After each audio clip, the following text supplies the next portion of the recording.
ये हमारा समकोण त्रिभुज है, ABC। ठीक, ये हमारा आधार होता है, ये हो गया लंब, ये हो गया कर्ण। ठीक है, हम पढ़ेंगे पाइथागोरस प्रमेय।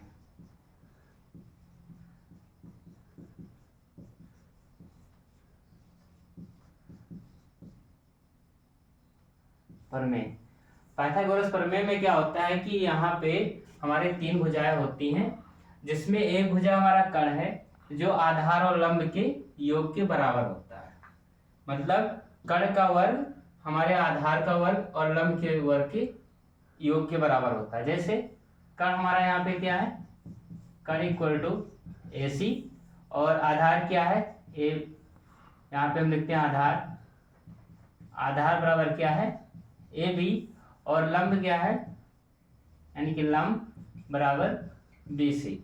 ठीक है, तो हमने क्या बताया कि ये जो कर्ण का वर्ग है आधार के वर्ग प्लस लंब के वर्ग के बराबर होता है, यानी कि कर्ण AC का वर्ग AC square equal to AB square plus BC square.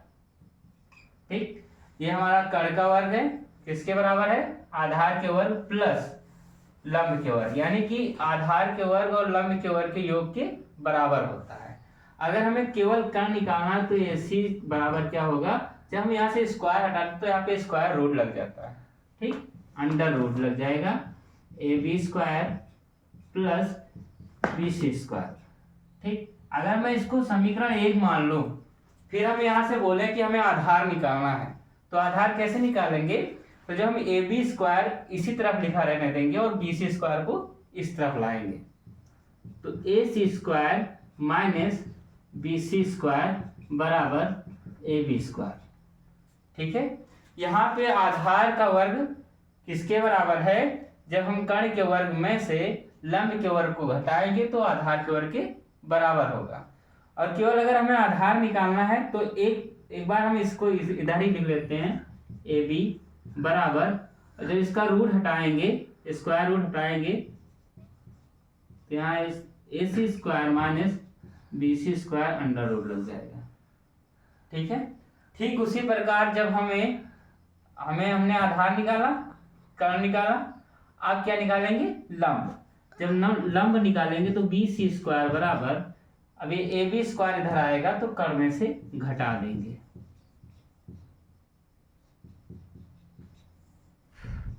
BC square. अब यहाँ पे स्क्वायर हटा देते हैं, तो स्क्वायर हटा देंगे तो यहाँ पे स्क्वायर रूट लग जाएगा।